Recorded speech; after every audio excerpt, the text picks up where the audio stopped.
हर वो शख्स जिसमें निसाइयत है, जो डरपोक है, जो चूहा है, ये निजाम उसे प्रमोट करता है, ये उसी को जर्नैल बनाते हैं। और उसके बाद ये जर्नैल इस किस्म के चूहे हैं, वो मौलवी अजीज से, वो क्या नाम है उस मौलवी का, उससे भी डरते हैं। मौलवी उसकी बात छोड़े, अपनी यूनिट के मौलवी से भी डरते हैं। इस कौम में क्या जरूरत है तहकीक होनी है?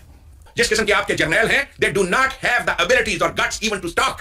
तकरीर भी नहीं कर सकते वो। गूंगे पहलवान है ये, गूंगे पहलवान। एक रो है जर्नैलों की जो मैं देख रहा हूं पाकिस्तान में। Because I am a psychiatrist, मैं बंदे तोलता हूं। लोग की मज्जा चार देने ते कह दो बंदे चारदा।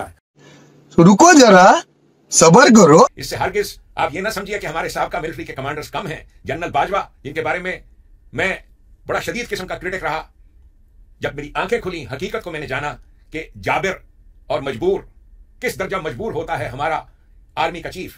जिस अंदाज से आपको उस डगर पे डाला गया और बताया गया कि जी डीएचए बन रहे हैं, ये बन रहा है, वो बन रहा है। ओ बाबा, जमीन के ऊपर घर है। यहां अमेरिका में मेरे इर्द गिर्द कॉलोनीज ही कॉलोनीज आबाद हैं। बड़ी कोशिशें हैं इन जर्नैलों की कि ये किसी ना किसी तरीके से सारे पाकिस्तान को इसी अंदाज से खुशहाली मिले। प्लीज अपने दिल से नफरत दूर कीजिए। पाकिस्तान का मुस्तकबिल बेहद हसीन है, इसलिए कि पाकिस्तान आर्मी के जो जर्नैल हैं, अल्लाह गवाह है, दिल खुश हो गया उनको देखकर। ओ भाई, मारो मुझे, मारो मारो मुझे, मारो मारो।